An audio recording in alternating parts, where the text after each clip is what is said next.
మా అక్కగారైన sister Mary gold గారు దేవుని వాక్యం అందించబోతూ ఉన్నారు. వీరు 3 సంవత్సరాలు ఉపవాసం ఉండి ప్రార్థన చేయడం ద్వారా పరిశుద్ధాత్మతో నింపబడిన వారై ఆత్మ సంబంధమైన వరములు కలిగి ప్రభువుతో మాట్లాడుతూ దర్శనాల ద్వారా కళల ద్వారా ప్రభు సన్నిధిలో గడుపుతూ అనేక మందిని ఆత్మీయంగా సిద్ధపరుస్తూ బలపరుస్తూ ఉన్నారు. వీరు ప్రార్థన చేసి దర్శనాలను కలభావాలను తెలుసుకొని అనేక మందికి తెలియచెప్పి అనేక మంది పట్ల దేవుని యొక్క చిత్తం ఏ విధంగా ఉందో ప్రార్థన ద్వారా వారు తెలుసుకొని అనేక మందితో పంచుకుంటూ అనేక మందిని బలపరుస్తూ దేవుని సన్నిధిలో బహుబలంగా వాడబడుతున్న దైవజనులు. వీరి వాక్యాన్ని ఇప్పుడు విందాం. కొరింథీయులకు రాసిన మొదటి పత్రికలో పౌలు గారు ఏమంటున్నాడు అంటే, నేర్పరి అయిన శిల్పకారుని వలె నేను పునాది వేసి తిని మరి ఒకడు దాని మీద కట్టుచున్నాడు. కొరింథీయులకు రాసిన మొదటి పత్రిక 3వ అధ్యాయము 10వ వచనం నుండి చూస్తే, దేవుడు నాకు అనుగ్రహించిన కృప చొప్పున నేను నేర్పరి అయిన శిల్పకారుని వలె పునాది వేసి తిని మరి ఒకడు దాని మీద కట్టుచున్నాడు. ప్రతి వాడు దాని మీద ఎలాగూ కట్టుచున్నాడో జాగ్రత్తగా చూచుకొనవలెను. వేయబడినది తప్ప మరి ఒక పునాది ఎవడును వేయనేరుడు. ఆ పునాది యేసుక్రీస్తే. ఆ పునాది యేసుక్రీస్తే. యూదులను దేవుడు తయారు చేసుకొని ఆయన కోసము వాళ్ళని ఏర్పాటు చేసుకొని వాళ్ళని శరీర అవయవాల్లాగా అతకబడి ఉండడానికి ఆ వంశములో ఆ గోత్రములో ఆయన పుట్టి ఆయన ఈ లోకములోనికి రావడానికి ఆయన వాళ్ళ హృదయాలు మూసేసి వాళ్ళ చెవులు మందపరిచి వాళ్ళ హృదయాన్ని క్రొవ్వ చేసి వచ్చాడు. లేకపోతే వాళ్ళు ఎందుకు రాణిస్తారు? వేరే వంశంలోనికి ఎలా బానిస్తారు? వేరొకరికి రక్షణ రావడానికి వాళ్ళు ఎందుకు రాణిస్తారు? మాలోనే ఉండాలి. నువ్వు మా బిడ్డవి, మా తండ్రివి, మా రాజువు, మమ్మల్ని రక్షించేవాడివి, మా దూతవి. నువ్వెక్కడికి పోయేది? నువ్వు పోవడానికి లేదని బంధిస్తారు. పౌలు గారు చెప్తూ ఉన్నాడు, సువార్త విషయమైతే రోమీయులకు రాసిన పత్రిక 11వ అధ్యాయం 28వ వచనం నుండి మనం చూస్తే, సువార్త విషయమైతే వారు మిమ్మును బట్టి శత్రువులు గాని ఏర్పాటు విషయమైతే పితరులను బట్టి ప్రియులై ఉన్నారంట. ఏర్పాటును బట్టి పితరులను బట్టి అయితే వాళ్ళు ప్రియులు. వాళ్ళని ఏమాత్రము మనము చులకన చేయాల్సిన అవసరం లేదు. వాళ్ళని అందరినీ బంధించాడు దేవుడు. బంధించి కుమారుడైన క్రీస్తుని భూమి మీదకి పంపి మనం అందరం రక్షించబడేదాకా ఆయన ఎదురు చూస్తున్నాడు. మనం రక్షించబడాలి, అందరూ రక్షణ పొందాలి. అందరినీ దేవుడు ఆయన రక్తం ఇచ్చి కడిగి శుద్ధి చేసి అన్ని అవకాశాలు ఇచ్చి ఇక మీరు రక్షించబడి పరిపూర్ణులై నా దగ్గరికి రండి అని ఆయన ఎదురు చూస్తూ ఉన్నాడు. ఎదురు చూసినప్పుడు ఆయన ఎదురు చూసినంత సమయములలో మనము అలా రెడీ అయిపోయి ఆయనకి ఇష్టమైనట్లుగా తయారైపోయి ఆయన దగ్గరకు మనం వెళ్ళిన తర్వాత మళ్ళీ ఇశ్రాయేలీలకు ఒక తాళం తీసేస్తాడు తెలుసా? మూసేసిన ఆయన తీయలేడు. మూసేసి ఒక తాళం వేసేసి ఆయన దగ్గర పెట్టుకున్నాడు. అందరూ రక్షించబడిన తర్వాత తాళం తీసేస్తాడు. అంతే, వాళ్ళు వచ్చేస్తారు. రక్షించబడిన తర్వాత మనమందరం రక్షించబడిన తర్వాత వాళ్ళు వచ్చేస్తారు. వాక్య భాగాల్లో మనం చూస్తూ ఉంటే వాక్యంలో వ్రాయబడుతూ ఉంది, వాళ్ళు బంధించబడినట్లుగా బలహీనమైన స్థితిలో ఉన్నట్టుగా వాళ్ళు ఉన్నారు. వాళ్ళందరూ కూడా ఒక దినాన మళ్ళీ రక్షించబడతారు. వాక్య భాగాల్లో మనం చూస్తూ ఉంటే వాక్యంలో రాయబడుతూ ఉంది, రోమీయులకు రాసిన పత్రిక 9వ అధ్యాయం 18వ వచనంలో, కావున ఆయన ఎవనిని కరుణింపగోరునో వానిని కరుణించును, ఎవని కఠినపరచుగోను వాని కఠినపరచును. అట్లయితే ఆయన చిత్తమును ఎదిరించిన వాడెవడు? ఆయన మీద ఆయన ఇకను నేరము మోపనేలా అని నీవు నాతో చెప్పుదు. అవును గాని ఓ మనుషుడా, దేవునికి ఎదురు చెప్పుటకు నీవెవడు? యూదులనేమో పై శరీర భాగాల్లాగా పెట్టుకొని నన్నేమో లోపల పెట్టావు. అసలు నేను ఎలా ఉన్నానో తెలియదు, నా హృదయ స్థితి మారడం లేదు, నేను దిద్దుకోవడానికి కనబడడం లేదు. చెయ్యేదన్న నొప్పి బట్టి వంకర పోతే దాన్ని సరి చేసుకోవచ్చు కానీ అలాంటి అవకాశం లేదు. లోపల ఏం జరుగుతుందో నాకు తెలియదయ్యా, నువ్వు అట్టెందుకు పుట్టిలేదు నన్ను అంటే, ఓ మనుష్యుడా, దేవునికి ఎదురు చెప్పడానికి నీవు ఎవడే? వాళ్ళని అట్ట చేసుకోవాలని నాకు ఇష్టమైంది, నేను చేసుకున్నా. మిమ్మల్ని లోపల ఉంచుకోవాలనేది నాకు ఇష్టమైంది, నేను అలానే ఉంచుకున్నా. నువ్వెవరివి చెప్పడానికి? నువ్వు చెప్పడానికి అధికారం లేదు. అందుకే మనము ప్రతి విషయాన్ని దేవుని చిత్తానుసారంగా ఆలోచన చేయాలి. 21వ వచనంలో మనం చూస్తే, ఒక ముద్దలో నుండి ఒక ఘటము ఘనతకు, ఒకటి ఘనహీనతకు చేయుటకు మంటి మీద కుమ్మరి వానికి అధికారం లేదా? అలాగు దేవుడు తన ఉగ్రతను అగపరచుటకును తన ప్రభావమును చూపుటకును ఇచ్చించిన వాడై నాశనమునకు సిద్ధపడి ఉగ్రత పాత్ర అయిన ఘటమును ఆయన బహు దీర్ఘశాంతముతో సహించిననేమి, మరియు మహిమ పొందుటకు ఆయన ముందుగా సిద్ధపరిచిన కరుణా పాత్ర ఘటముల ఎడల, అనగా యూదులలో నుండి మాత్రము కాక అన్యజనులలో నుండి ఆయన పిలిచిన మన ఎడల తన మహిమైశ్వర్యము కనపరచవలనని ఉన్ననేమి, ఆ ప్రకారముగా ఆయన ఆ ప్రకారంగా దేవుడు ఇలా చేశాడని పౌలు గారు వివరిస్తున్నారు. ఆ ప్రకారంగా ఆయన ఎలా ఉన్నా కూడా ఆయన చెయ్యాలనుకున్న ప్లాన్ అయితే ఇది. అందుకే ఆయన ఏమని నిర్ణయించుకున్నాడు? నా ప్రజలు కాని వారితో నా ప్రజలనియు ప్రియురాలు కాని దానికి ప్రియురాలనియు పేరు పెట్టదును. మరియు జరుగుతున్నదేమనగా, మీరు నా ప్రజలు కారని ఏ చోటను వారితో చెప్పబడను, ఆ చోటనే జీవము గల దేవుని కుమారులని వారికి పేరు పెట్టబడుతుందంట. ఆ చోటునే జీవము గల దేవుని కుమారులని వాళ్ళకి పేరు పెడుతుంది. వాళ్ళని యూదులని మూసివేసి బంధించి వాళ్ళని అవిధేయత స్థితిలో ఉంచినంత మాత్రం వాళ్ళు తక్కువైపోయిన వాళ్ళు తక్కువైపోయిన వాళ్ళు కాదు. దేవుడే వాళ్ళని ఆ స్థితిలో ఉంచాడు. దేవుడు మనలను ఈ స్థితిలో ఉంచాడు. లోపల అంతరంగంలో నుంచి తయారయ్యి సిద్ధపడి బయటికి రావాలని, లోపల అంతరంగంలో తయారై చక్కగా అమర్చబడాలి అని దేవుడు మనల్ని ఇలా నిర్ణయించాడు. వాక్య భాగంలో మనం చూస్తూ ఉంటే పౌలు గారు 11వ అధ్యాయం, రోమీలకు రాసిన పత్రిక 11వ అధ్యాయము 11వ వచనంలో ఏమని వ్రాస్తూ ఉన్నాడంటే, కాబట్టి నేను అడుగునది ఏమనగా, వారు పడిపోవునట్లుగా తొట్టిల్లిరా, అట్లనరాదు, వారికి రోషము పుట్టించుటకై వారి తొట్టుపాటు వలన అన్యజనులకు రక్షణ కలిగింది. వాళ్ళు తొట్టిల్లితేనే మనకు రక్షణ వస్తుందంట. వాళ్ళు తొట్టిల్లకపోతే మనకు రక్షణ ఎట్టు వస్తుంది? అలాగని నీవు చూస్తూ ఉన్న నీకు వాళ్ళు ఏదో పాపుల్లాగా, భయంకరమైన వ్యక్తుల్లాగా, దేవునికి ఈ అసహ్యకరంగా ఉన్న వాళ్ళలాగా నువ్వు అనుకొని వాళ్ళని భయంకరంగా నిందించవలసిన అవసరం లేదు. వాళ్ళ తొట్టుపాటు మనకి రక్షణ కలిగింది. వాళ్ళు పడిపోతేనే, వాళ్ళు బలహీనులైపోతేనే, వాళ్ళు దేవుని గ్రహించకుండా దూరంగా ఉంటేనే మనకు రక్షణ వచ్చింది. కానీ వాళ్ళందరూ గ్రహిస్తే మనకు రక్షణ ఎక్కడి నుంచి వస్తుంది? వాళ్ళు గ్రహించితే మనకు రక్షణ ఎక్కడ వస్తుంది?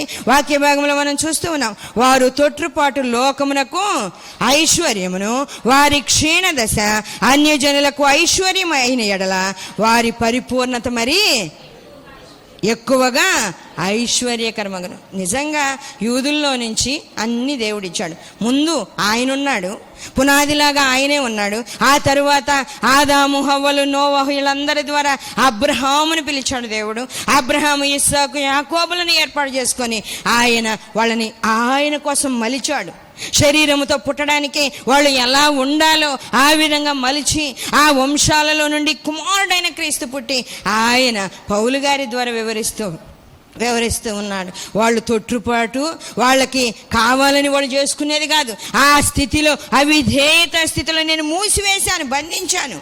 వాళ్ళంతటా వాళ్ళు అయింది కాదు, అది వాళ్ళంతటా వాళ్ళు కలుగు చేసుకున్నది కాదు. వాక్య భాగంలో మనం చూస్తూ ఉంటే ఇప్పుడు చదువుదాం 11వ అధ్యాయం 28వ వచనం నుండి. సువార్త విషయం అయితే వారు మిమ్మును బట్టి శత్రువులు గాని, ఏర్పాటు విషయం అయితే పితరులను బట్టి ప్రియులై ఉన్నారు. ఏలయనగా దేవుడు తన కృపావరముల విషయములను, పిలుపు విషయములను పశ్చాత్తాపపడడు. అయ్యో, యూదుల్ని ఎట్లా చేశానేంది, ఈ అన్యజనులందరినీ ఎట్లా పిలిచానేంది, ఇప్పుడు వాళ్ళు ఎలా ఉన్నారు, వీళ్ళు ఎలా ఉన్నారు అని ఆయన ఎందుకు ఇలా చేశానని పశ్చాత్తాపడేవాడు కాదంట. ఆయన ఎందుకు ఇలా చేశాను, ఎందుకు వాళ్ళ చెవులు మూసేశాను, ఎందుకు వాళ్ళ కన్నులు మూసేశాను, ఎందుకు వాళ్ళ హృదయాన్ని క్రొవ్వ చేశానని ఆయన పశ్చాత్తాపడ్డు. ఎందుకంటే వాళ్ళని అలా మూసేయకపోతే మనకు రక్షణ లేదు, వాళ్ళని అలా బంధించకపోతే మనకు రక్షణ లేదు. 30వ వచనంలో మనం చూస్తే, మీరు గత కాలమందు దేవునికి అవిధేయులుండి ఇప్పుడు వారి అవిధేయతను బట్టి కరుణించబడుతుంది.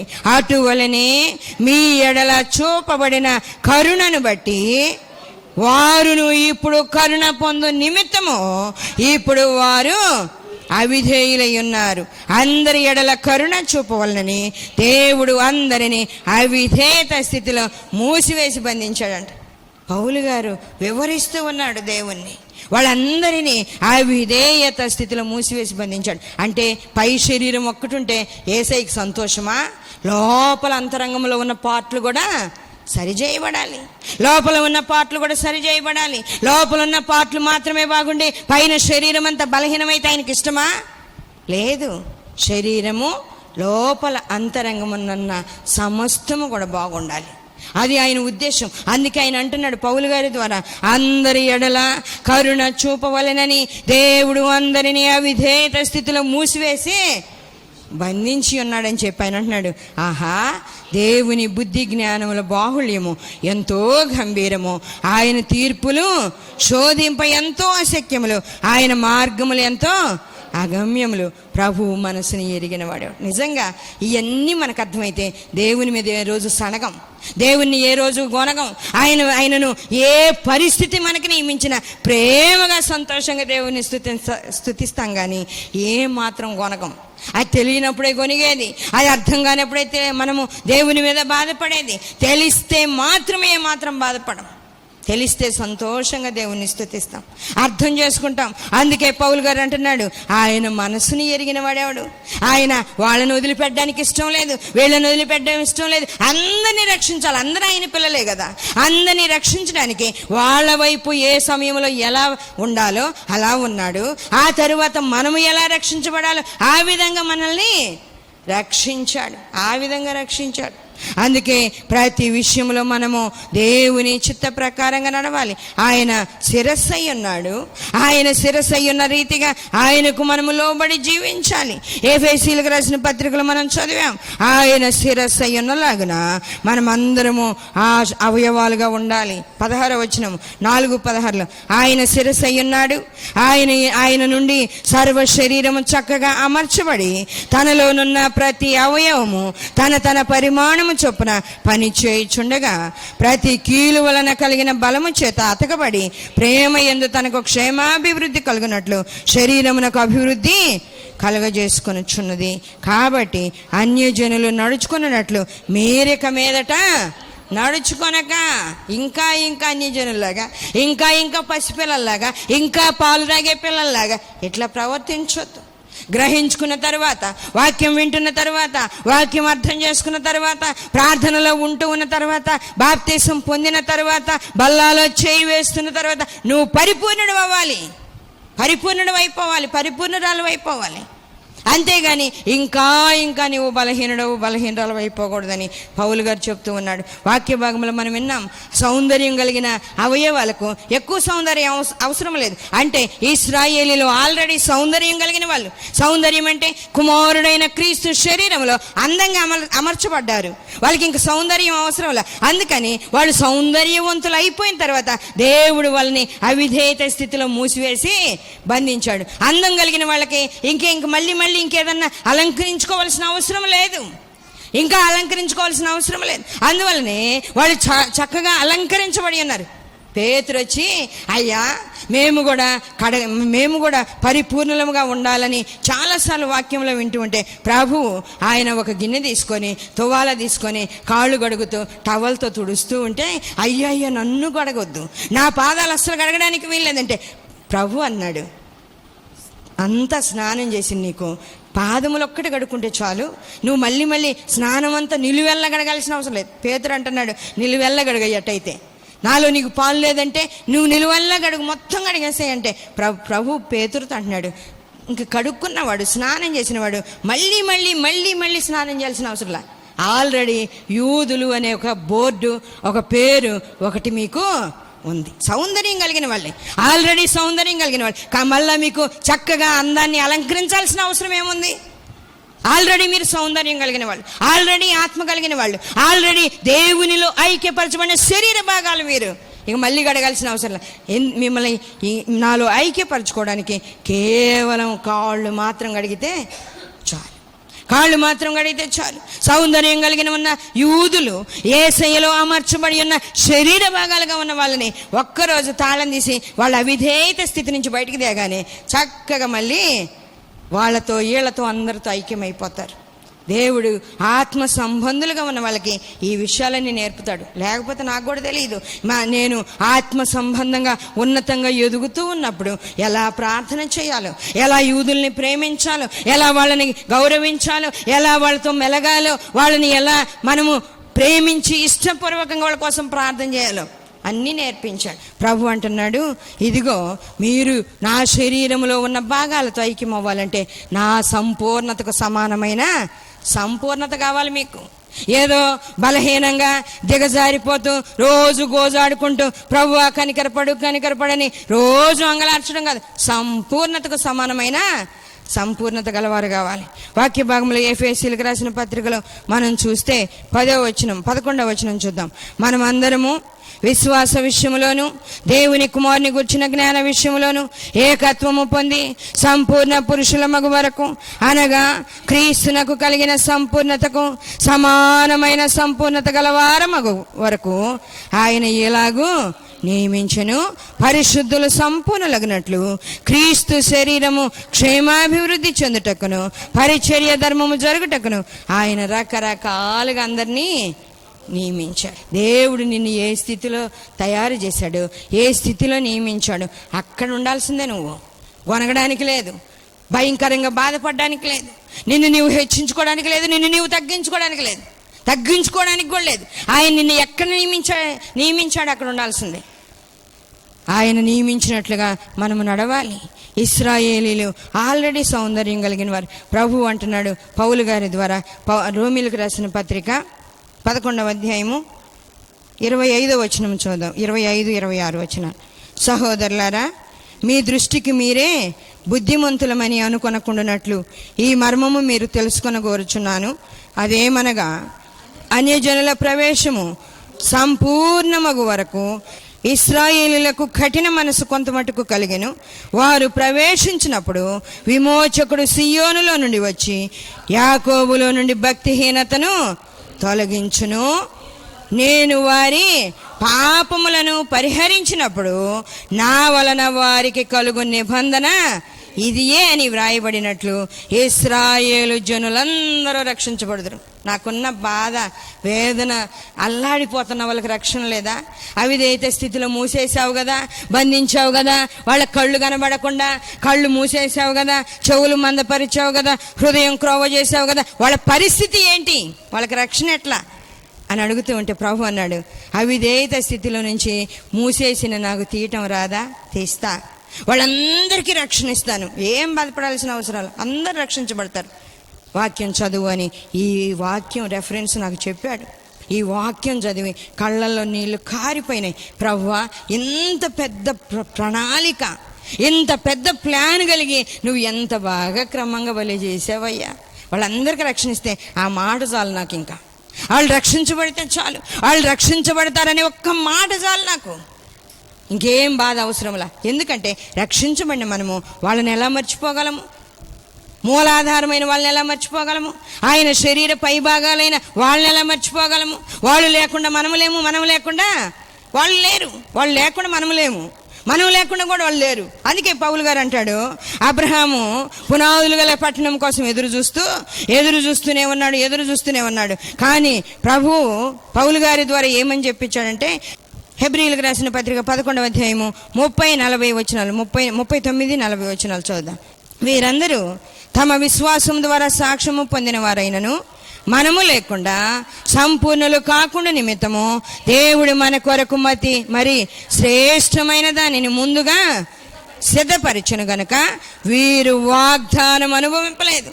పాత నిబంధన భక్తులందరూ చచ్చిపోతుంటేనంట, ఆగండి, మీరు ఒక చోట ఉండండి, మీరు పరిపూర్ణులు కావాలంటే శరీరంలో ఉన్న లోపల భాగాలు కూడా రావాలా? శరీరంలో లోపల అతకబడే భాగాలైన నూతన నిబంధన భక్తులు రావాలి. వాళ్ళు వచ్చి లోపల పాటలన్నీ తయారైనాక మీకు కూడా విలువ వస్తుంది. పాత నిబంధన భక్తులకు విలువ రావాలన్నా క్రొత్త నిబంధన భక్తులు రావాలి, క్రొత్త భక్తులకు విలువ రావాలన్నా పాత నిబంధన భక్తులు కావాలి. వాళ్ళు లేకుండా వెళ్ళారు. అబ్రహాం అయినా, ఇస్సాక్ అయినా, యాకోబు అయినా, పాత నిబంధన భక్తులైన వాళ్ళు ఎదురు చూస్తున్నారు. కుమారుడైన క్రీస్తు లోపల భాగాలు ధరించుకొని పై అలంకరణ కోసం మన దగ్గరికి వస్తాడు. అప్పుడు శరీరం చక్కగా అమర్చబడి ఆ విధంగా పరిపూర్ణ స్థితిలోనికి వస్తుంది. నిజంగా నీవు ఏ పార్టుగా దేవునిలో నుంచి బయటకు వచ్చావు, ఏ పార్టుగా ఉండడానికి దేవుడిని నియమించాడు, ఆ పార్టులాగా ఉండడానికి నీవు సిద్ధపడి, అలంకరణకు సిద్ధపడి అలా ఉండకపోతే దేవునిలో కొరత కనబడుతుంది, దేవునిలో కొరత కనబడుతుంది, దేవునిలో ఆ భాగం కొరతగా కనబడుతుంది. అందుకే ఆయనకి చాలా కోపం వస్తుంది. ప్రభు అన్నాడు, నేను లెక్కడుగుతాను ప్రతి ఒక్కరిని. ఏమి లెక్కడుగుతావు ప్రభు అంటే, నేను వాళ్ళలో ఊదిన ఆత్మ గురించి లెక్కడుగుతాను, వాళ్ళలో ఊదిన ఆత్మ గురించి అడుగుతాను. రెండవది ఏంటి అంటే, నా శరీరముగా నా రక్తంగా ఇచ్చింది వాళ్ళు అయోగ్యంగా అపవిత్రంగా తీసుకుంటే లెక్క అడుగుతాను. రెండు విషయాల్లో ప్రభు చాలా సీరియస్గా లెక్క అడుగుతాడు. ఆ లెక్కకు మనము సరిపోయినట్లుగా చూపించలేకపోతే, సిద్ధపడకపోతే చాలా భయంకరమైన శ్రమే, చాలా భయంకరమైన బాధ అనుభవించాల్సిందే. మనం అలాంటి సిద్ధపాటు కలిగి ఉండాలి. ప్రకటన గ్రంథము 21వ అధ్యాయం 10వ వచనం నుండి చూద్దాం.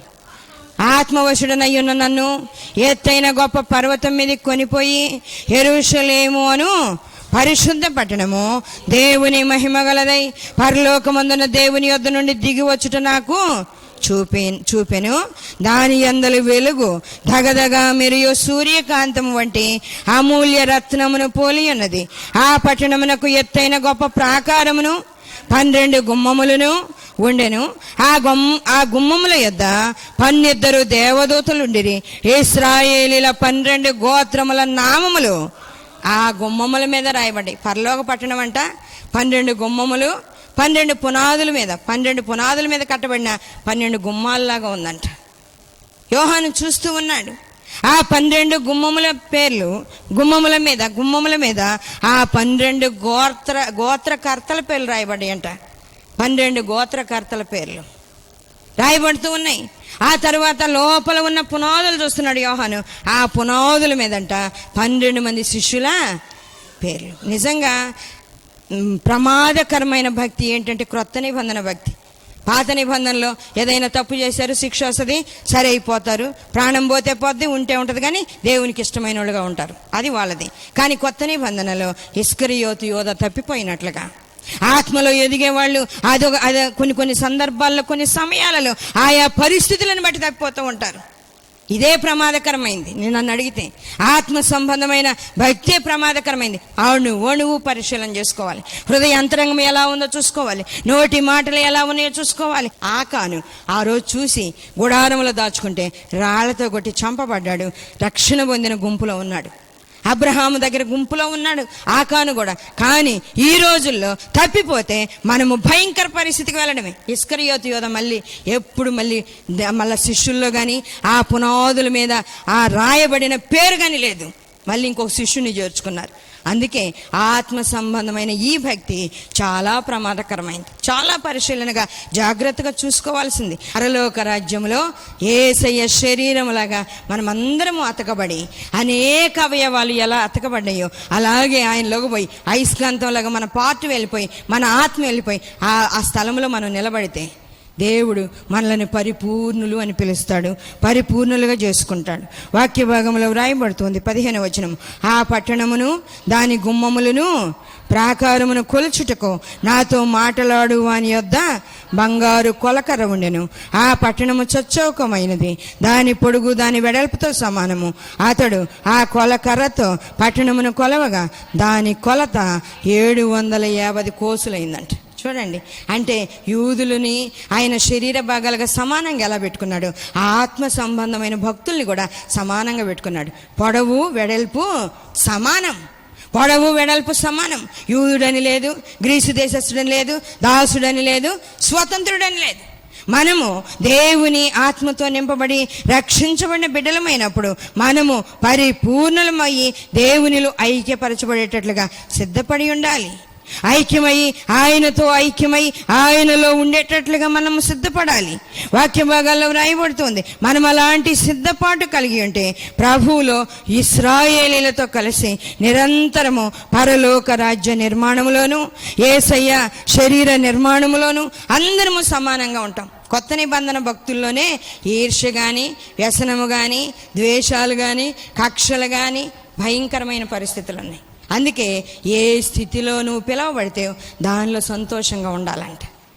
వాక్యం చెప్పడానికి నన్ను పిలిస్తే నాకు నిజంగా చెప్తున్నా, ఈ రోజైనా ఎప్పుడైనా చెప్తా, వాక్యము బోధించడం అంటే నాకు ఇష్టం ఉండదు. కానీ దేవుడు నన్ను బలవంతంగా నెట్టినప్పుడు నేను ఖచ్చితంగా ఈ పని చేసి తీరాలి, లేకపోతే నేను ఆయనలో ఐక్యపరచబడేటప్పుడు కొరతలాగా కనబడతా. అందుకే నా పని నేను ముగించాలి. ఇష్టమైనా కాకపోయినా, కష్టమైనా కూర్చొని ప్రార్థన చేయడం నాకు ఇష్టం. బయట బహిరంగంగా ఎవరి ముందు ప్రదర్శించబడడం నాకు ఇష్టం ఉండదు. కానీ దేవుడు నన్ను అట్ట పెట్టినప్పుడు నేనేం చేయగలను? అందుకే నాకు అప్పగించిన పని నేను సంపూర్ణంగా చేయడానికి నేను ప్రిపేర్ అయిపోయా. లోపల నా పని నేను ముగించుకోవాలి అనే ఆ ప్రిపరేషన్లో సిద్ధపడిపోయాను. నేను అలా సిద్ధపడి ఆ పనులు చేస్తూ ఉన్నా. కానీ చాలామందికి పరిచర్య చేసేవాళ్ళుగా, కొందరిని ఇంకొక పని కోసం, పని కోసం, కానుకలు ఇచ్చేదానికోసం, విజ్ఞాపన చేసేదానికోసం, సంఘాన్ని నడిపేదానికోసం, ఆ పోస్టుల్లాగా వెళ్ళేదానికోసం, అలాంటి దేనికోసం నియమించిన అనుకూలంగా ఉంటే చేస్తారు, అనుకూలంగా లేకపోతే చేయరు. అలా చేయకపోతే దేవుని యొక్క చిత్తం ఎలా నెరవేరుతుంది? నీవు దేవునిలో ఐక్యపరచబడడం అంటే ఎలా సాధ్యమైంది? అలా తయారైపోవాలి. అన్ని విధాలుగా సిద్ధపడి ఆయనలో ఐక్యపరచబడటం ప్రార్థన చేయాలని కోరుకుంటూ ముగిస్తున్నాను. దేవుడి మాటలు దీవించును గాక. ప్రార్థన చేసుకుందాం. అందరూ ప్రార్థన చేయండి. ప్రభువా, నా హృదయ అంతరంగము సరైనది లేదయ్యా. వాస్తవం ప్రభా, క్రొత్త నిబంధన భక్తి అంటే కర్ర మీద సాము లాంటిదని ప్రభువా, నాయనా సన్నటి గోడ మీద నడిచేలాంటిది. అవును ప్రభువా, ఒకవైపు పడితే ప్రమాదమే ప్రభువా. నాయన నిజంగా చాలా జాగ్రత్తగా నడవవలసిన ఈ భక్తి, చాలా జాగ్రత్తగా చేయవలసిన ఈ ప్రార్థన, ఈ నడిపింపు, ఇవన్నీ కూడా పరిపూర్ణంగా మాకు దయచేయమని ప్రార్థన చేద్దాం. చేయండి. మహాగణుడా, పరిశుద్ధుడా, పరిశుద్ధుడా, పరిశుద్ధుడా, పరిశుద్ధుడా, జీవము కలిగిన దేవా, మీకు స్తోత్రాలు. సర్వశక్తిమంతుడా, వందనాలు ప్రభా. ఇదిగోనైనా లోతైన మర్మాలు మాకు తెలియజేసినందుకు వందనాలు. మీ శరీరము ఎలా అమర్చబడిందో నాయనా, నా తండ్రి, లోపల పునాది ఎలా, కనబడని పునాది ఎంత స్ట్రాంగ్గా తయారవ్వాలో, అలాంటి ఈ ఆత్మ సంబంధమైన భక్తి ప్రతి బిడ్డ చక్కగా కొనసాగించుటకు కృప దయచేయండి. హృదయ అంతరంగాన్ని సరి చేసుకునే కృపనివ్వండి. ఇశ్రాయేలీలు చాలా నాయన శరీర సంబంధంగా మీరు ఇచ్చిన ఆజ్ఞల్లోనివి పాటిస్తూ ఉంటే, ఇదిగోనైనా మేమైతే మా హృదయము, మనస్సు, శరీరం అన్నీ జాగ్రత్తగా చూసుకోవాలయ్యా. ఈ భక్తిలో మీ బిడ్డలకు కృప దయచేయండి, ఆలోచన దయచేయండి, గ్రహింపు దయచేయండి, జ్ఞానము దయచేయండి. తండ్రి, మీకు వందనాలు. ఏ విషయంలోనూ మిమ్మల్ని బాధ పెట్టకుండా మీ కృప దయచేయండి. ఆత్మతో నింపండి. సాతాను తంత్రాలన్నింటిపై జయమివ్వండి. ఆటంకాలు ఎన్ని వచ్చినా ప్రభువా, మీ కొరకే మేము నిలబడడానికి కృప దయచేయండి. మీ సన్ని తోడుగా ఉంచండి. ఈ వాక్య భాగాలు బిడ్డల హృదయాల్లో ఉంచండి. ఎక్కడ వ్యర్థమైపోకుండా మీరే కాపాడి నాయనా, నా తండ్రి, పరిపూర్ణులుగా బిడ్డలు సిద్ధపడడానికి సహాయం చేయండి. వాక్యం విన్న బిడ్డలందరికీ మీ కృప దయచేయండి. ఆరోగ్యం ఇవ్వండి, నెమ్మది ఇవ్వండి. దురాత్మ ఆటంకాలు, క్రియలన్నీ తొలగించి నెమ్మది దయచేయండి ప్రభా. బిడ్డల చుట్టూ మీ కంచి వేయండి. ఆత్మ సంబంధులుగా పరిపూర్ణులు అవడానికి కృప దయచేసి నాయన, ఏ విషయంలోనూ బాధపడక మీరు నియమించిన పని చక్కగా జరిగించి మీకు అప్పగించడానికి కృపనిమ్మని, తోడయ్యండమని యేసయ్య అతి పరిశుద్ధ నామములో అడుగుచున్నాము తండ్రి, ఆమేన్. మరిన్ని వివరముల కొరకు మమ్మల్ని సంప్రదించవలసిన చిరునామా marigold foundation, holy spirit church, Vishwanathapuram, Podili, Prakasam జిల్లా, పిన్ కోడ్ 523240. మా ఫోన్ నెంబర్స్ 8500084841, మరి ఒక ఫోన్ నెంబర్ 8500084841.